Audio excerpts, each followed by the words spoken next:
So, hello guys, welcome back, no? Ituloy lang natin yung part 2 ng process costing. This time, may bago, may spoiled, may spoilage, may defective. Now, paano mo i-account yun sa process costing? May sira, di ba? Hindi lahat good units, may defective units. Now, madami pong estudyante ang nalilito dito. Hindi po nila alam paano gagawin, anong treatment sa spoilage. Pero this time, ituturo ko na. 'Di ba? Ituturo ko na sa inyo, hihimayin na natin. No? So sit back, relax, and enjoy process costing. Okay? So ano po ba ang spoilage? Sa context ng process costing, spoilage refers to units of production that do not meet quality standards and hereby discarded or sold for a reduced value. They do not meet quality standards. Defective sila. Hindi po dekalidad. Hence, dinidiscard po sila or binibenta for a reduced value. Okay, now, may dalawang types eh. May major distinction is made between normal and abnormal. Pag normal yung spoilage, no? Caused by yan. Caused by the nature of the manufacturing process and occurs even under efficient operating conditions. No? Pag sinabi po nating normal, normal na nangyayari yun sa nature ng manufacturing process, even under efficient operating conditions, even under tama naman. No, gumagana naman yung operations mo. It's just that may hindi lang talaga na process ng tama. And normal po naman yun. Such as yung machine limitations, material defects, human error. Hence, paano mo i-account ang normal spoilage? No? Necessary siya. Necessary cost in the production process and considered a product cost. Kumbaga ba, kakailanganin mo yung defective units para magkaroon ng good units. Barang hindi mo naman maitatama yun kung hindi ka nagkamali, no? 'Di ba? So kailangan mong magkamali para marami kang maitama, no? Kaya product cost pa rin siya. Necessary siya. Necessary cost in the production process para magawa mo yung tama, no? Hence, the cost of normal spoilage is absorbed by good units. Yun nga po, sabi ko nga po, absorbed. 'Di ba? Absorbed by good units that passed the inspection point, no? Mamaya hihimayin natin. Okay? So kung may normal, sir, dapat may abnormal. 'Di ba? Siyempre, may abnormal. Ano naman po yung abnormal? Hindi siya inherent in the production process, 'di ba? But with through unnecessary act, event, condition, and not arising from efficient operating conditions. No? Hindi siya inherent, hindi siya normal. It is beyond expectations ng company, 'di ba? And not arising from efficient operating conditions. No? Abnormal spoilage is accounted for separately and recorded as loss from abnormal spoilage which appears as a separate line item in the income statement or ibang tawag dyan, period cost. No? Kung yung normal spoilage product cost, itong abnormal spoilage period cost. Now sir, bakit ba? Bakit ba natin ina-account yan? Di ba? Bakit ba may spoilage? Bakit kailangan natin ipakita na may normal and abnormal? No? To manage, control, and reduce spoilage costs, companies need to highlight them, not bury them as an unidentified part of the cost of good units manufactured. Hindi po dapat itago, dapat i-highlight to manage, to control, to reduce the spoilage. Diba? Para sa susunod, they will know better kung paano ba i-reduce at i-manage yung mga spoiled units nila. Okay? Now, this time may dalawa. Di ba? Kung may dalawang types ng spoilage, may dalawang accounting naman sa loss units. Sa pag-account mo to compute the equivalent units of production. Again, process costing to, nasa equivalent units of production tayo. May discrete. Now, this time, paano mo ba madedetect ang spoilage, di ba? Ang sabi ng discrete, yung spoilage daw, na-identify nila at a specific inspection point. Hence, pag discrete, may inspection. Ma-identify nila yung spoiled units because mayroong quality control, no? May inspection point at a specified point in production na magi-inspect sila. Now, kung may discrete, may continuous. Di ba? It refers to losses that occur uniformly throughout the production process, often due to factors like leakage, shrinkage, evaporation. Wala pong specific point of detection pag continuous and typically handled using the method of neglect. No? Pag discrete, may inspection point. Na-identify nila yung spoiled units because ini-inspect nila. Sa continuous, 'di ba? Hindi po nila na-identify at walang specific point in process, 'di ba? And typically handled using method of neglect. Hihimayin natin tong method of neglect mamaya. Okay? But this time, pag-usapan muna natin yung continuous. No? Imamaya muna yung discrete. Pag sinabi natin continuous or no inspection point, hindi mo i-inspect. Continuous lang siya. It occurs evenly throughout the process. Now, this time, may dalawa. May continuous normal, may continuous abnormal. Di ba? Kanina may two types, normal, abnormal. This time, may two types na naman. I-inspect mo ba or hindi i-inspect? Di ba? Now, this time, no inspection muna tayo. Continuous normal loss units, both for direct materials and conversion costs. Di ba? Both ha, direct materials and conversion costs. Yan. Ito yung sinasabi kong method of neglect or do not account in EUP. Ibig sabihin, zero siya. 0% siya or wala kang ilalagay na equivalent units of production mo kung continuous normal. Di ba? Bakit? Continuous normal loss refers to the ongoing expected loss of materials during each stage of a production process. This could be to evaporation, shrinkage, chemical reactions, no? That occur consistently. Diba? They occur consistently or evenly throughout the process. Nangyayari na po talaga consistently throughout the process. Hence, hindi mo sila mai-inspect at specific point in time because at throughout the process, nangyayari sila. No? Yun po yung continuous. No? So, method of neglect or not separately recorded, ano pong ibig sabihin nun? The loss is anticipated and unavoidable. So, already factored na yan sa standard cost per unit.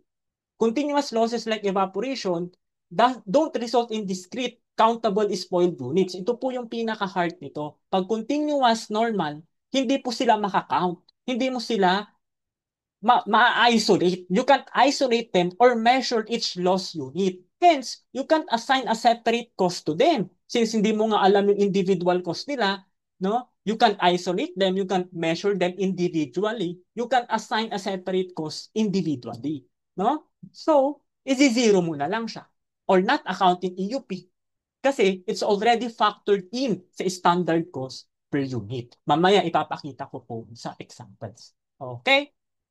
Now, sir, may normal, may abnormal. Di ba? Ano naman pong gagawin ko kapag abnormal? For direct materials and conversion cost na continuous or no inspection point. Di ba? Pag sinabi po natin abnormal loss, yun po yung excessive loss of units during production. Unlike normal loss, it's not part of the normal operating conditions and often results from accidents, inefficiencies, or errors. Abnormal loss is included 100%. Kanina yung normal, 0%. Ngayon, 100% kapag abnormal. Because, di ba, it represents actual work down. Di ba? Resources were already consumed. Nalagay mo na yung materials, nalagay mo na yung labor and overhead. Di ba?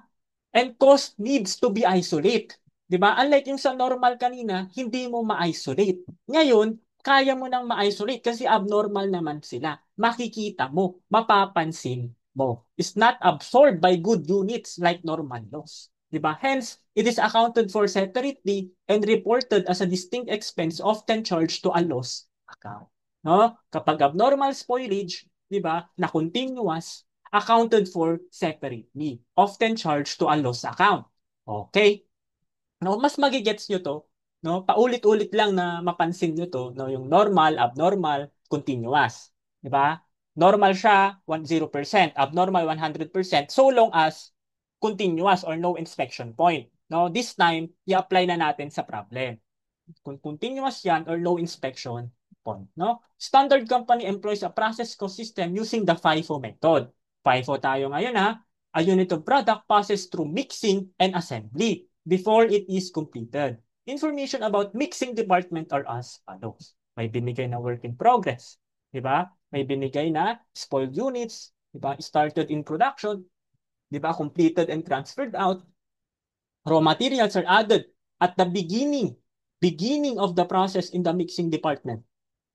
The working process on August 1 was 90% complete as to conversion while 80% converted sa August 31.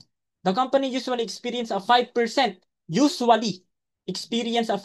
loss based on the completed units. Cost date for the month, cost data for the month of September are as follows. No? So binigay po yung materials, labor, overhead. May beginning, may current period cost. No? So ano pong tanong? Diba? What is the total cost of units transferred out and total cost of the ending work in process respectively? No? Himayin natin. No? Step 1, understand the problem. No? Sa problem na to, hindi naman lahat kakailanganin mo agad-agad. Pumili ka lang, no? Pumili ka lang na sa tingin mo, kakailanganin mo. Urgent. Kasi for example, ito, no? Ito hindi mo naman kailangan agad to eh. 'Di ba? Kailangan mo lang to sa pag-compute ng cost per equivalent unit of production. Pero itong first na to, 'di ba? Yung part na to, ito kailangan mo talagang maintindihan 'yan. 'Di ba? Pasa muna ng problem, pasahin mo muna yung question para alam mo yung gagawin mo. 'Di ba? So may work in progress ka, 'di ba? Step 1, understand the problem and lay out the key account. 'Di ba? May work in progress ka na 10,000. 'Di ba? Anong sabi? 90% complete as to conversion cost. 90% nang dumating sa iyo. Kaya ngayong period, this period, 10% na lang yung gagawin mo, no? Na-understand mo na, naiisip mo na, 'di ba? Na-visualize mo na dapat. May binigay na completed and transferred out tapos may started. 'Di ba? 65,000 tsaka 60K. 'Di ba? Tapos may binigay na spoiled units. 'Di ba? Spoiled units pero hindi in-identify, 'di ba? Kung ano 'yan, may normal ba diyan? 'Di ba? May normal ba diyan or may abnormal ba diyan, no? Aalamin natin ngayon. 'Di ba? Kasi ang spoiled units hindi niya in-specify kung normal or abnormal basta yung total. Diba? Ang sabi doon, the company normally or usually experience a 5% loss. Diba? Normally or usually experience a 5% loss based on what? On the completed units. Ilan ba yung nakumpleto? 60K times 5%, that's 3,000. Kaya ang normal spoilage mo, di ba? 3,000. Yung tira sa spoiled units, sa total spoiled units, abnormal. Diba? Now, this time, hindi binigay yung ending work in progress. Pero alam mo na sa debit side ng account mo or units to be accounted mo, 75K. Kaya dapat yung units accounted for mo, 75K din. Now, ano yung missing piece? Ano yung nawawala? Diba? 60,000 plus 3,000 plus 4,500 minus 75,000, that's 7,500 na work in progress. No? At 80% complete yan as to conversion cost. Tapos anong sabi niya? 80% complete as to conversion cost. Ibig sabihin, natapos yan 80%. 'Di ba? I'm sorry for this date, no? Hindi po dapat siya September, no? During August po dapat, no? Kahit isang period lang sila and converted on September 30 or I'm sorry for this, no? Dapat August. No, since isang buwan pa lang po sila, isang period lang. This month lang. So ang natapos mo this month, 'di ba? 80%. Sa 80% ka nagtapos, no, sa ending work in progress. Now, ang sabi, 'di ba, wala kang nabasa. Wala kang nabasa dun sa problem na may inspection, 'di ba? Walang sinabi na inspection point. Ang assumption mo, kapag silent at walang sinabing inspection point at specific point in time, 'di ba? Continuous or no inspection point kasi wala kang nabasa eh. Wala kang nabasa sa problem na nag-i-inspect sila. Hence, i-assume mo na walang inspection. 'Di ba? Hindi naman sinabing nag-i-inspect, 'di ba? I-assume mo na walang inspection, no? Anong treatment? 'Di ba? Yung sa normal, yung sabi ko nga kanina, normal spoilage na continuous, no inspection point, method of neglect.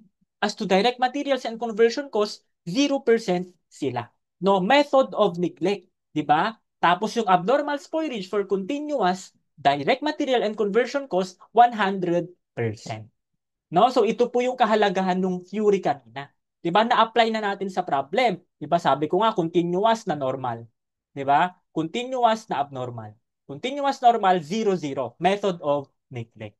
'Di ba? Na abnormal spoilage 100 for both side. No?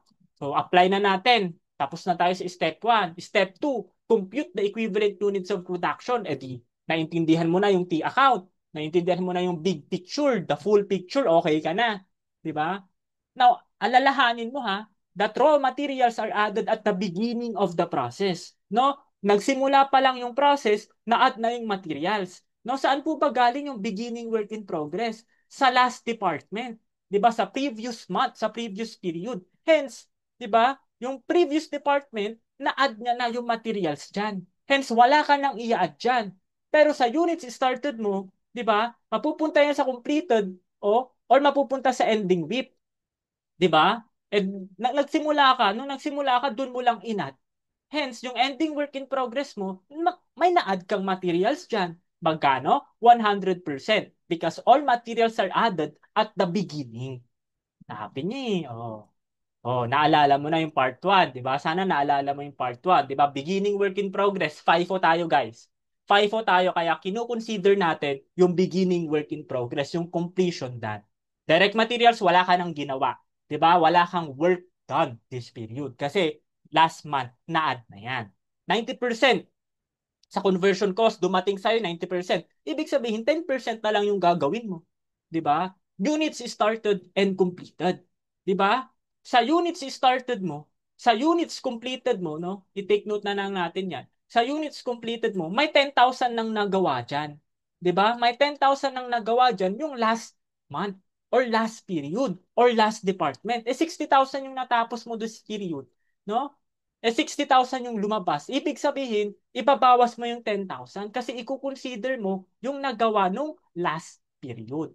No? Kaya ang units started and completed this month of August, 50K lang. No? Ayan na po. Kakabilog, kaka-shape ko nga lang din kanina. Normal spoilage, sabi natin method of neglect. 'Di ba sa pag-compute ng EUP, 0, 0. 0% direct materials, 0% conversion cost. Pero pag abnormal spoilage na continuous, 100% both side. No? 4-5 times 100%, that's 4-5. Ending WIP. 'Di ba ano naman kung gagawin mo sa ending work in progress as to direct materials? Sabi mo, yung ending work in progress mo, na-add mo na dyan yung materials. Because it was added at the beginning of the process. Nung nagsimula ka sa unit started, dyan ka nag-add ng materials. Eh, yung unit started mo, may nakumpleto, may hindi nakumpleto. O kahit hindi nakumpleto yan, may materials na nun. Okay? No? Pero pagdating sa conversion cost, hanggang 80% ka lang umabot. 'Di ba? 80% ka lang umabot sa conversion cost. Kaya 80% lang. 'Di ba? 7.5 times 60%, that's 6,000. Kaya ang i-UP mo, i-add mo lang lahat, 'di ba? Makakuha ka ng 62K sa direct materials and 61,500 sa conversion cost. Okay ka na sa step 2. Step 3 ka na. Allocate total cost to goods completed and ending work in process. Paano mo po i-allocate 'yan? Kunin mo muna si cost per EUP. 'Di ba? Cost per equivalent units of production. Pero remember, pag FIFO, yung total cost mo or current cost mo, 'di ba? Yung EUP mo, yan yung magiging denominator. Yung total cost mo, yun yung numerator to get the cost per EUP. Pero FIFO ka, nasa FIFO method ka, kaya current period cost lang yung kukunin mo. For materials, 279. For conversion cost, labor and overhead po ang conversion cost. Kaya 220,500 plus 286,875. Okay? Ay makukuha mo sa ang cost per EUP ng materials 4.5, conversion cost naman 8.25. Now, aanhin mo yan. Yan yung kakailanganin mo to get the total cost of transferred out and total ending work in progress. Take note, ang total cost to be accounted mo, paano mo nakuha?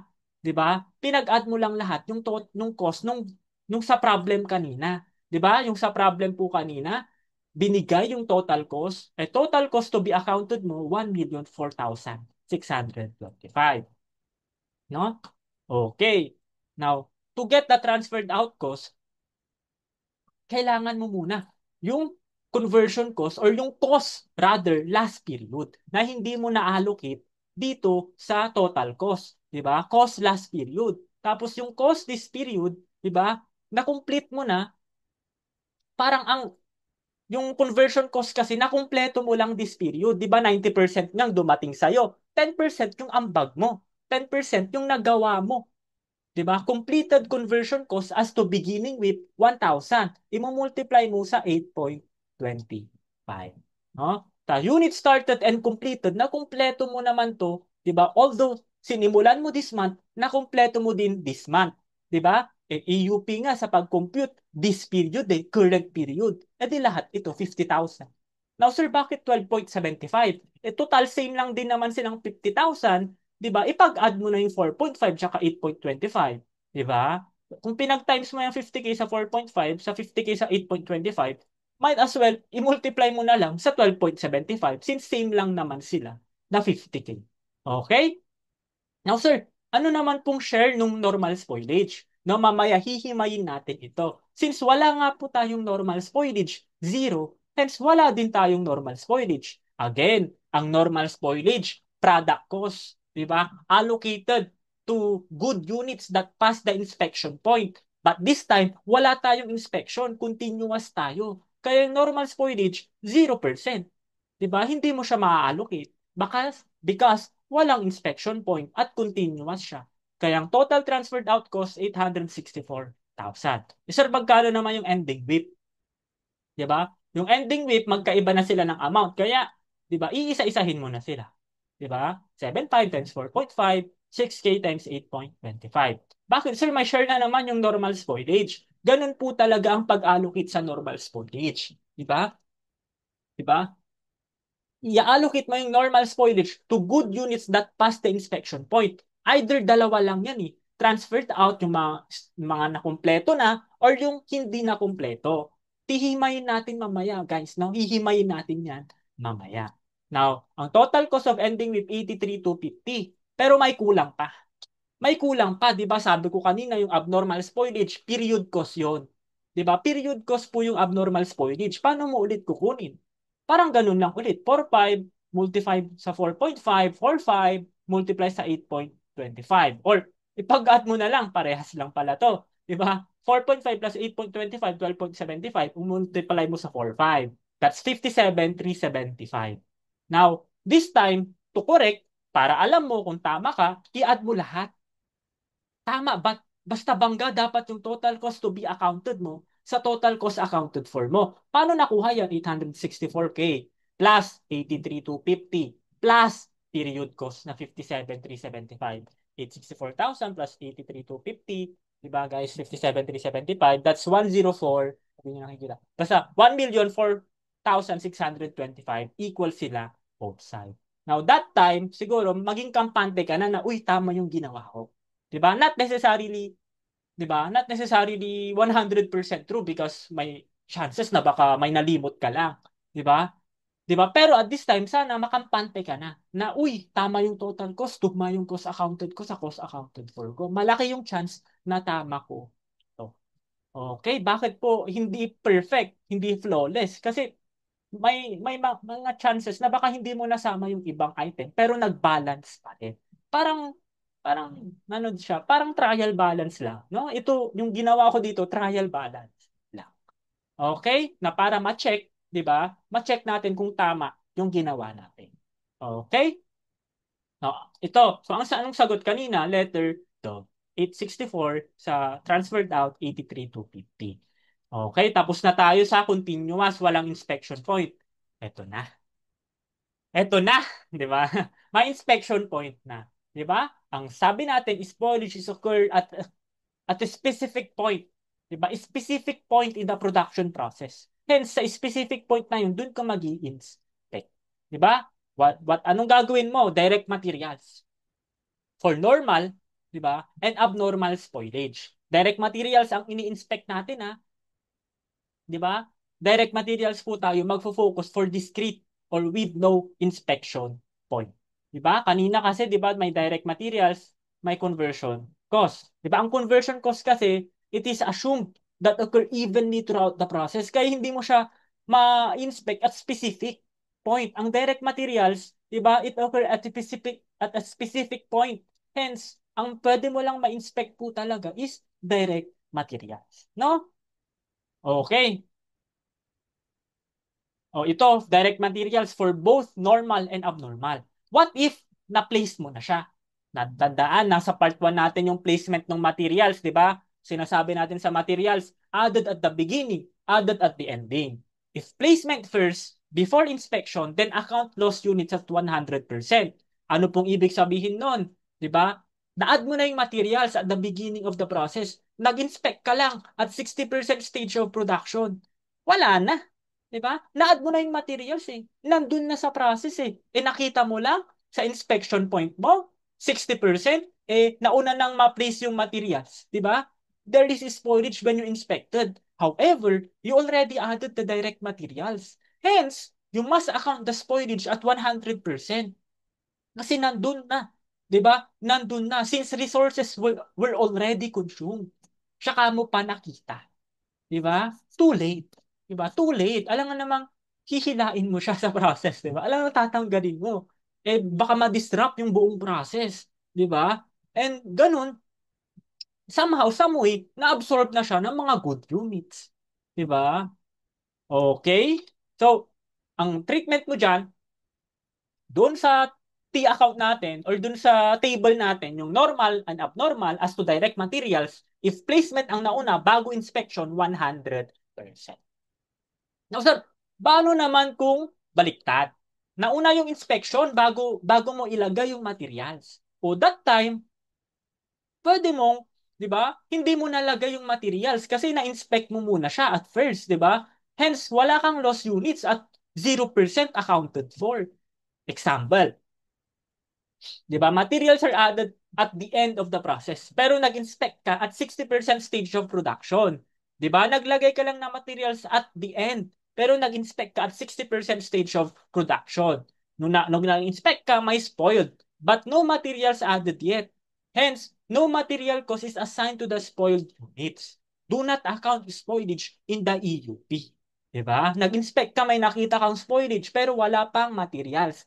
Hence, syempre, as a di diligent man, di ba? Huwag ka muna maglalagay ng material since alam mong may spoil nga, di ba? Eh sakto, nag-add ka nga ng materials at the end of the process na lang. Oh, hence, wala kang loss units, di ba? Kaya ano pong gagawin? Yung normal spoilage at abnormal spoilage, direct materials. Di ba? 0% silang dalawa. No, I'm sorry, no?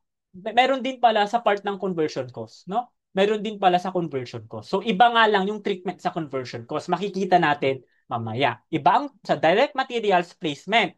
Pag discrete, sa conversion cost, no? Titignan mo lang yung stage of inspection. Pero mamaya, ililinawin natin. Okay? Meron din po palang treatment sa conversion cost. Iba nga lang. Okay? Now, what if in rare circumstances? Sabay. So, nagkasabay sila. Yung inspection ko, 60%. Nag-add ako ng materials at 60% stage of production. No? Hence, dapat dito, you account the loss at 0%. Whether normal or abnormal. Nag-inspect ka 60%. Sakto, nag-add ka ng materials. Ano bang reasoning dito? Siyempre, total, sabay na. 'Di ba? Mag-inspect ka muna bago ka maglagay. Total nagsabay na eh. Na grab the opportunity, i-take advantage mo na mag-inspect ka muna bago ka maglagay. 'Di ba? Total nagsabay naman. Kailangan namang nag-place ka muna bago mag-inspect. Eh paano nga may loss, 'di ba? Oh, i-grab mo na yung chance. I-take advantage mo na nagsabay, na inspect muna bago ka maglagay. Pero in rare circumstances lang to guys ha, no? Wala pong masyadong akong nami-meet ng mga problems na ganito. Pero kung may na-meet man kayo, di ba? Diligently, di ba? Na mag-inspect ka muna bago ka maglagay. Okay? So 0% yan. No? Balikan natin. Placement first, bago inspection, 100%. Inspection first, bago placement, 0%.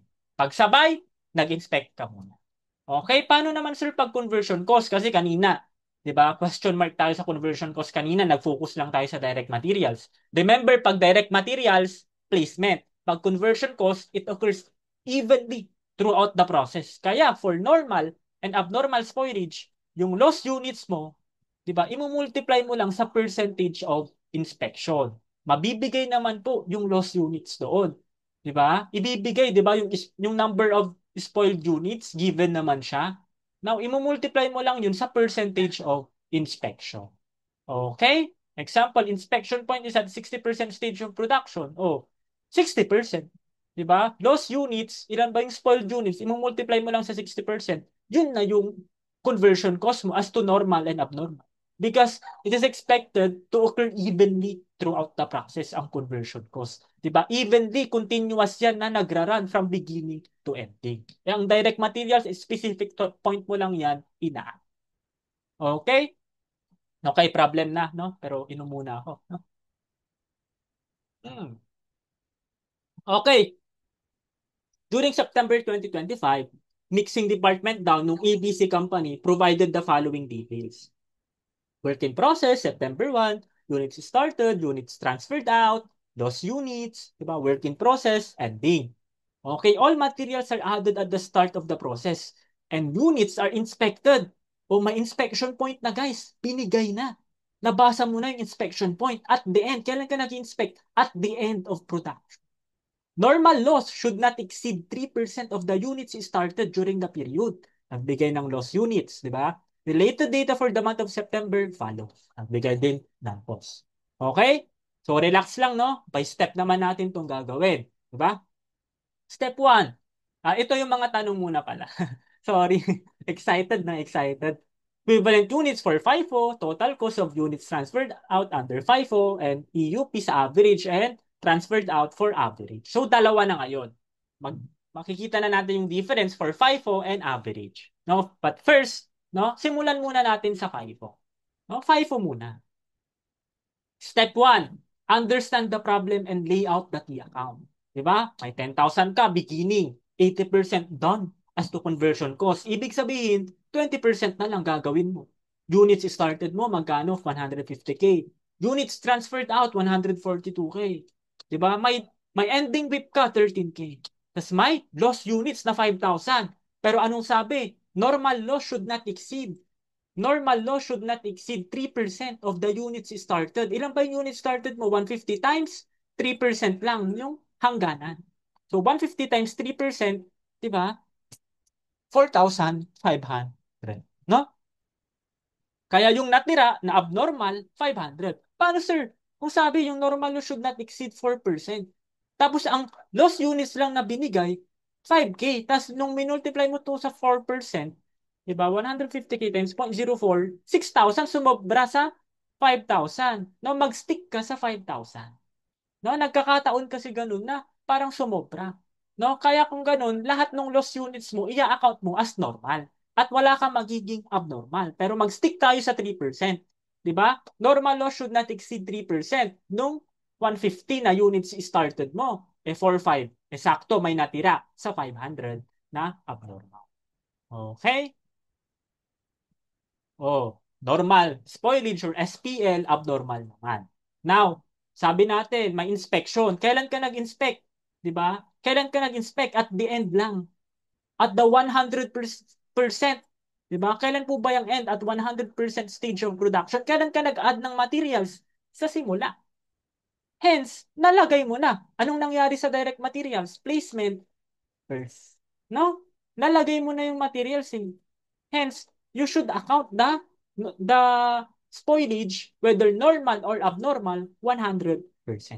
Now, anong gagawin mo sa conversion cost? 'Di ba? Again, conversion cost, 'di ba? As conversion cost as to normal and abnormal, loss units multiply sa stage of inspection. Sa conversion cost, loss units multiplied by loss units multiplied by percentage of inspection. Nagkataon na nag-inspect ka at the end. Kailan ba yung at the end? At 100% stage of inspection. Kaya nagkataon na parehas sila. So 100%, i-account mo sila both as to direct materials and conversion cost at 100%, whether normal or abnormal. No? O ito naman, and last, yung all materials are added at the start of the process. Ibig sabihin, yung beginning WIP mo, may materials na yan nung dumating. Di ba? Hence, wala ka nang ginawang materials dyan, wala ka nang inad. Pero sa unit started mo, may nabigay ka na materials at the start. Kailan ka ba nag-start sa department mo, sa period na nagsimula ikaw? Kaya sa unit started and completed, 100% yung materials mo. Sa ending WIP mo, nalagyan mo na din. Yan. Okay? Oh, yan. So, may layout ka na. May T account ka na. Naintindihan mo na. Di ba? Parang alam mo na yung gagawin mo, di ba?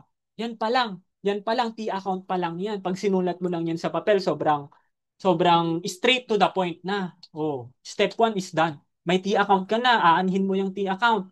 Yan yung pag-compute mo sa EUP. Beginning with mo, FIFO method tayo guys ha. 'Di ba? As to direct materials, wala ka nang inad dyan. Pero sa conversion cost, 20% na lang yung gagawin mo. No? So sa unit started and completed, 'di ba? Yan na naman yung ginagawa ko lagi. May nakumpleto ka.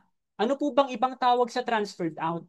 Units completed. Now sir, bakit po ba naging transferred out ito? Ibig sabihin, 'di ba, yung units completed mo kasi, it's either matra-transfer pa or pupunta sa finished goods. Eh yun nga po yung kahalagahan ng process costing. 'Di ba? Multi-stage, 'di ba? Multi-department as it passes through different stages of production.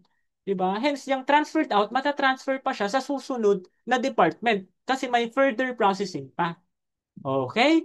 Mamaya, mamaya, i-discuss din po natin. Ayan, no? But this time, mag-focus ka muna sa nasimulan mo at natapos mo this period. Ilan yung natapos mo? 142. But sabi natin sa 5, kinukonsider din natin yung natapos natin no, nung nakaraang period na 10,000. Okay, kaya 132 both sa direct materials and conversion cost. Now, sa abnormal, tsaka normal, sabi natin 100%. No? Nag-usap na tayo dito kanina, 'di ba? Napag-usapan na natin 'to, 'di ba? Naintindihan mo na 'yan. Sa ending WIP naman, 'di ba? Sa ending work in progress as to direct materials, 'di ba? 13,000. 100% as to direct materials. Now, sa conversion cost, 50% complete. Hence, 50% ka na. 13,000 times 50%, 6,500. Ito may EUP ka na. 150K, 145, 500. I-add mo lang lahat nung na-compute natin. Okay? Now, step 2 is done. Step 3 na. 'Di ba? Anong gagawin mo sa EUP mo? 'Di ba? Allocate total cost to goods completed and ending work in process. Tapos ngayon may normal spoilage ka na. 'Di ba? 'Di ba? Yung kanina, paano mo kukunin? Yung cost per EUP mo since FIFO ka, 'di ba? FIFO ka sa pagkuha ng cost per EUP, ito yung denominator mo, ito yung numerator. 'Di ba? 600K. Sir, bakit 600K lang? Current lang po. Kasi nasa FIFO tayo. Sineseparate niya yung beginning sa current. 600 lang. Tsaka ito, 611. Kaya ang cost per EUP mo, 4 and 4.2. Now, aanhin mo yan. 'Di ba? Yan yung gagamitin mo, 'di ba, sa pag-compute ng transferred out cost. 'Di ba? Remember, 'di ba, may last period cost ka na beginning with. Magkano yun? 151, 650. Tapos may natapos ka this period na 2,000 as to conversion cost kasi dumating sa'yo yan, no? Magkano ulit yun? 80% complete ba as to conversion cost yun? Kaya 20% yung ginawa mo this period. 'Di ba? Tapos may units started and completed ka din this period, this month, this department or current department. Diba? Kasi ang EUP natin, laging current period.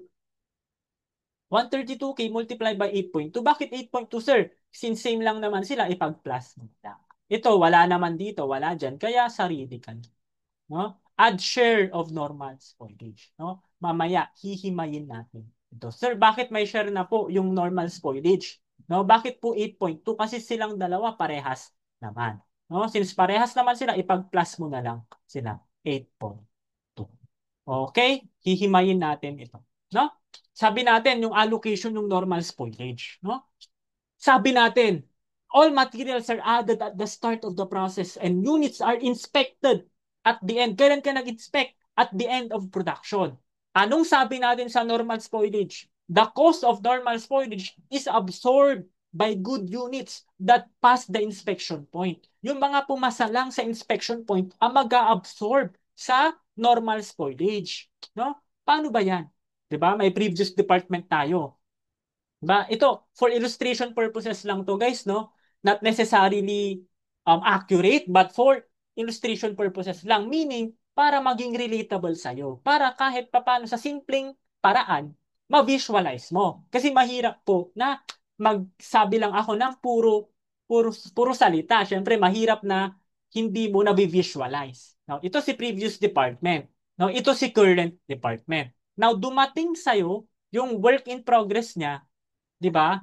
For illustration purposes, yung ending WIP magiging beginning WIP mo. Yung 80% siyang dumating. Ang sabi mo, nag-i-inspect ka lang at the end of production kapag tapos na at 100% stage of completion. 80% lang dumating sa'yo yan. Ibig sabihin, hindi mo pa yan nai-inspect. Diba? Hindi pa yan na-inspect ng previous department kasi hindi pa nga tapos. 80% niya lang natapos. Kaya, nag-inspect ka nung natapos mo yung beginning WIP niya, 'di ba? Nung maging completed units ka, doon lang naging 100%. Now, that is the time na na-inspect mo siya, no? Sa unit started mo naman, no? Hence, it passed the inspection point. Lahat ng completed units pass the inspection point kasi at the end of production na eh. 'Di ba? Tapos na sila. 'Di ba? So, unit started mo, may makukumpleto, may hindi makukumpleto. Ilang percent na ba yung ending WIP mo? 50% complete pa lang siya. Kailan ka nag-inspect? At the end, no? Hindi pa siya good units, 'di ba? 50% complete pa lang siya, hindi pa siya nai-inspect. Hence, hindi pa siya good units, no? Ang ang logic dito, no? Kaya hindi ka nag-allocate sa mga hindi pa na-inspect kasi may possibility na maging loss sila. For example, yung ending WIP, nag-allocate ka ng ano doon, ng cost, ng product cost, di ba? Normal spoilage is product cost. Eh, at the end of the day, nung at the end of production, napagkamalan na nalaman mo pa lang, loss sila. Oh, wala na, 'di ba? Kaya hindi ka pwedeng mag-allocate ng loss, no, sa mga product, sa mga units na hindi pa nai-inspect, no? Pero tandaan mo lagi na all completed units are good units. Lahat na ng completed units are good units since they already passed the inspection point. Kasi no matter what percentage yung inspection point, dadating na kahit 60% pa yung inspection point. Kasi kumpleto na yan eh. Di ba? Kumpleto na sila. Hence, they are more than 60%. Di ba? Nag-inspect ka at 50% stage of production. Yung mga completed units, na-inspect na sila because they are more than 50%. 100% na nga sila eh. Di ba? So all completed units are good units that pass the inspection point. Kaya yung ending work in progress natin, wala tayong i-allocate dyan na normal spoilage. Saan lang mapupunta, sir? 'Di ba? Saan lang po mapupunta yung share ng normal spoilage? Sa transferred out cost or cost of good manufactured or cost of units completed. 'Di ba? Sila lang po yung nakumpleto this period. 'Di ba? Itong mga, ito lang, o yung beginning with, unit started and completed, dyan ka lang mag-allocate. Hindi ka mag-allocate dyan sa abnormal spoilage siya kasi period cost yan.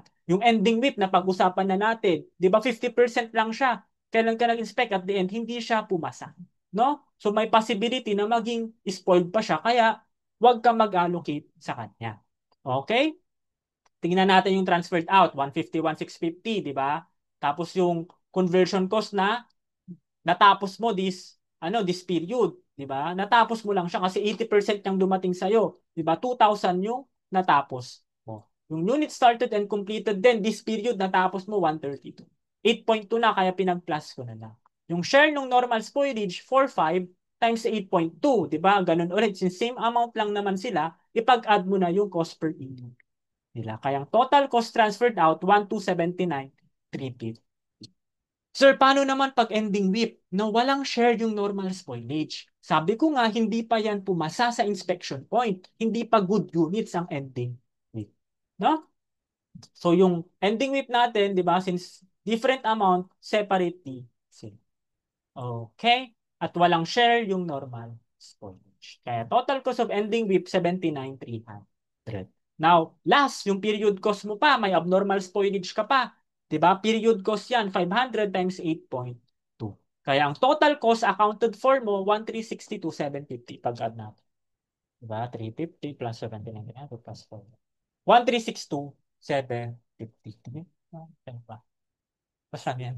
Di ba? Add nyo na rin, guys, no? Basta 1,362,750, no? Tama naman. Maging kampante ka kapag ganun. Di ba? Sana makampante kapag ganun. Kasi total cost to be accounted mo, 1,362,750 eh. Total cost accounted for mo. No? Nangyayari lang yan kapag exact amount yung cost per EUP mo. Pero kapag ano yan, kapag rounded, di ba? Pag decimal points, na madami talagang decimal, no? May chances na baka hindi mag-equal or baka malapit na. Kasi syempre, because of rounding off. Okay? Kaya ang sagot dito, 5 letter C and letter A. Okay, 1 to 79, 350, tapos 150, 145. No, sir, paano naman yung weighted average? No? Ganun ulit. Same approach, same approach, same approach. 'Di ba? Ganun lang din po kung anong ginawa mo sa FIFO, ganun lang din dapat yung understanding mo sa weighted average. Pero mamaya ipapakita ko yung difference. Okay? Parehas lang po yung step 1 natin. Understand the problem and lay out the T account, parehas lang sa FIFO and weighted average. Saan sila nagkaiba? 'Di ba? Dito na sa EUP. 'Di ba? Sa step 2 na sila nagkaiba. 'Di ba? Again, 'di ba? Pag weighted average tayo, wala tayong pake. Wala tayong pake sa beginning work in progress natin. Wala tayong paki dyan. Wala tayong paki dyan. I-X mo na iyan. No? Basta tumingin ka lang dito. No? Basta may dumating at natapos mo, hindi mo i-consider yung percentage of work done last period. Basta natapos mo, sa'yo yun lahat. No? Yung units completed mo or transferred out, 142, sa'yo yun. No? Kaya naman ng weighted average, no? Tapos yung normal spoilage, no? Pababa na po sa normal spoilage, abnormal, tsaka ending with, parehas na po sila ng treatment dyan. Dito lang sila hindi nagkasundo. No? Kanina, binabawas ko to, di ba, sa FIFO. Pero sa weighted average, hindi niya yung binabawas, kaya dito lang ako tumitingin. No? Sa portion na ito, kapag weighted average. No? Sana na-visualize nyo na. No? No, yung normal, abnormal, ganun pa rin. Yung ending with, ganun pa rin. No? Sa EUP natin, 160K ka sa weighted average method sa Asto Direct Materials, 153,500 sa conversion. No? Sabi ko nga ulit, dyan lang ako tumitingin pag weighted average. Okay? So simulan na natin, no? Sabi ko nga, di ba? The percentage of work done last period on the beginning work in process is ignored. Wala kang pakialam sa beginning bit. No, basta natapos mo, hindi mo i-consider na meron ngang natapos last period. Basta natapos mo sa'yo. Okay? Allocate total cost, no? Na dun sa total cost naman natin, kasama dun yung beginning. 'Di ba sa FIFO kanina current period cost lang. Pero dito sa weighted average, kasama na yung beginning.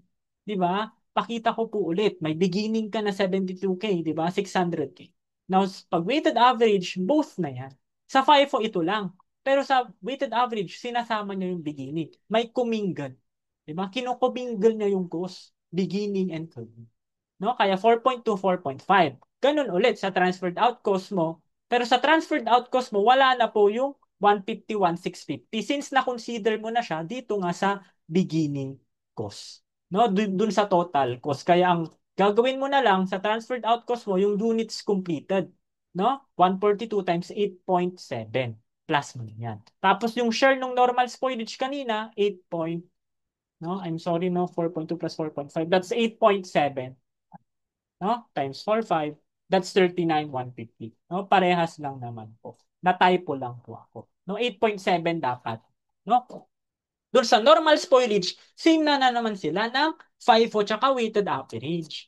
'Di ba? Sabi ko nga nagkaiba lang sila sa treatment sa beginning work in progress. 'Di ba? So pababa, normal, abnormal, ending with, no? Pare-parehas na sila. Okay, so total cost transferred out mo, 1,274,550. Doon naman sa ending WIP, wala ka na namang i-allocate na normal spoilage. Diba? Sabi ko nga, it did not pass the inspection. Okay, abnormal spoilage naman for 350. 500 times 8.7. Okay? Sana guys, no, nagiging efficient na po tayo. Kaya total cost accounted for 1,362,750, no? Parehas po sila. Okay? Kaya ang sagot, letter boy, 160, 350, di ba? 550. Tapos, 1274, 550. Okay? So, dyan po tayo nagtatapos, no? So, mahaba. Mahaba po ang process costing and mahirap. Pero, through time, through practice, no? Through concept, through understanding, through visualization, through my method siguro, sana nakatulong. Sana makatulong. Okay? So, yun lang po, no? Doon po nagtatapos ang process costing natin. And good luck! Good luck sa pag-aaral nito and sana madami kang natutunan. No? Thank you guys and subscribe if you want more. Bye-bye!